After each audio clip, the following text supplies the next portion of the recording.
होगी, लेकिन सुहागन स्त्री का व्रत तब खोला जाएगा जब मेरे कटे हुए गणेश के असली सर की सुहागन दर्शन करेंगे। और गणेश गणपति का असली सर कहाँ लगा हुआ है? अमृत के कलश में। और अमृत का कलश किसके हाथों में है? इसीलिए सौभाग्यवती नारियां गणेश व्रत के दिन चंद्रमा के दर्शन, गणेश के असली सर के दर्शन करने के लिए ही चंद्रमा के दर्शन करती। यह शिव महापुराण, यह शिव महापुराण, यह शिव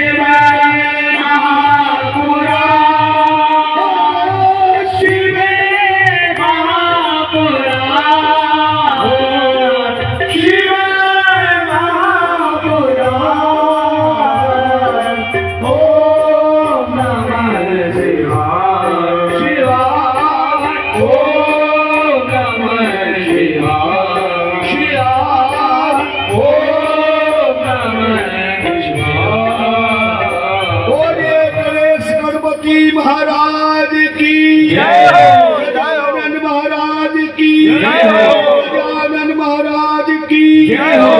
थोड़ी सी कथा और लग गई, 3 मिनट में कथा पूरी करता हूँ, ध्यान देना। गणपति और कार्तिक जी जब बड़े हुए, शादी लायक हो गए, दोनों की शादी होने वाली थी, तभी नारद जी ने कहा उसी बेटे की पहले शादी होगी जो त्रिलोकी की परिक्रमा करके आएगा। सुनते ही कार्तिक जी मोर पर बैठकर परिक्रमा करने चले गए। इधर गणेश जी रोने लगे, मोटा पेट कैसे चल। अंतिम में नारद जी को गुरु बनाया। नारद जी ने समझाया बेटे के लिए चारों धाम तीर्थ और त्रिलोकी का निवास माता पिता के चरणों में होता है। गणपति गणेश ने पार्वती शिव के चरणों की पूजा करी, एक ही जगह 7 परिक्रमा लगा दी। शिव जी प्रसन्न हो गए। तभी महाराज विश्वकर्मा के 2 बेटियां की रिद्धि सिद्धि उनका लाकर के गणपति गणेश के साथ में विवाह कर दिया। सारे देवता बोले तुम्हारे बेटे के 2 बहू आ गई, रिसेप्शन करो। शिव जी बोले मेरे पास तो भांग धतूरा है। राजा इंद्र बोला चिंता मत करो, मैं रिसेप्शन कर देता हूँ, पार्टी कर देता हूँ। बहुत बड़ा विवाह उत्सव मनाया गया। एक गंधर्व जिसका नाम क्रोंच था, क्रोंच नाम के गंधर्व को नाचने के लिए बुलाया। जब वो उत्सव में नाच रहा था, ऋषि मुनि योगी तपस्वी भी बैठे थे। वह ऋषि पराशर के शिष्य वामदेव ऋषि भी बैठे थे। बड़ी बड़ी दाढ़ी मूछ थी। नाचने वाला गंधर्व हाथ पांव हिलाते हिलाते अचानक वामदेव जी की दाढ़ी में उसकी उंगलियां चली गई। वामदेव ऋषि क्रोध में भर गए, बोले मूर्ख, क्या ये चूहे की तरह उछल कूद कर रहा है? जा मैं तुझे श्राप देता हूँ, तूने मेरी दाढ़ी में हाथ लगाया है। अभी इसी समय पृथ्वी पर तू गंधर्व से चूहे का रूप धारण कर। गजब महाराज। उसी समय वो गंधर्व चूहा बनकर जमीन पर रेंगने लगा। ऋषि पराशर के चरणों में गया। तब ऋषि पराशर ने गणेश गणपति को बुलाया। रिद्धि सिद्धि के साथ गणपति गणेश आए। कहा कि तू चूहे के शरीर से तो नहीं छूट सकता, श्राप कभी छूटा नहीं होता, इसके अलावा तू कोई वरदान मांग सकता है।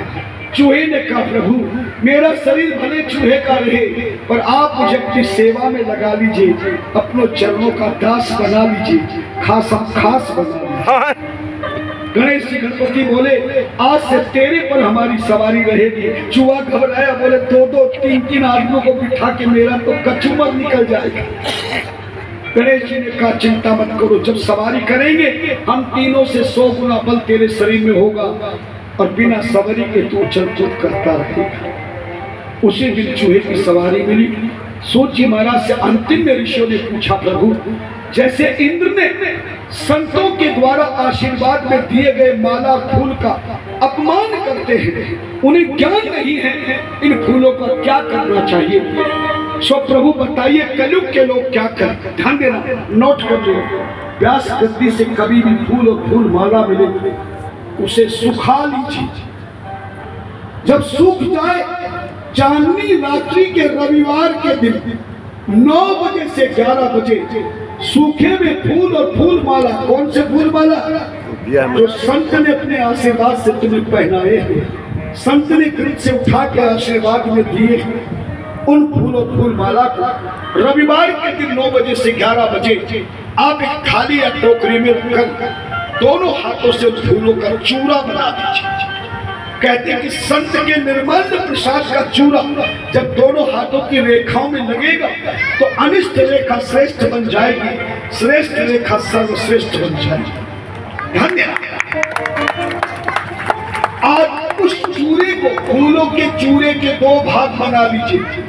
एक भाग तांबे की कटोरी में, जो मंदिर में तांबे की कटोरी है, आधा फूलों का चूरा तांबे की कटोरी में रखकर गणेश गणपति के सामने रख दीजिए।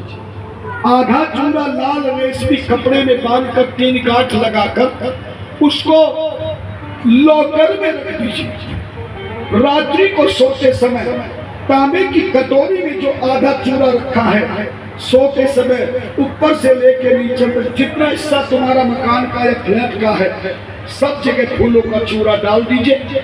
सुबह झाड़ू लगाकर सारा इकट्ठा कर किसी पेड़ की जड़ में या जमीन में उसे डाल दीजिए। संत के निर्मल प्रसाद से तुम्हारे घर का देव दोष, ऋषि दोष, पितृ दोष, ग्रह दोष, ऊपरी पराई टोना सब मिट जाएगा और खजाने में रखी हुई पुतली से तुम्हें धन, लक्ष्मी, सुख, संपत्ति का भंडार भर जाएगा। यदि माला मिले तो धागे की गांठ खोलकर धागे के दोनों मुंह पकड़ धागा सीधा करके बीच वाले भाग में गांठ लगा दीजिए। गायत्री मंत्र बोलकर या हरिओम बोलकर एक गांठ सबसे पहले धागे में बीचों बीच लगाई।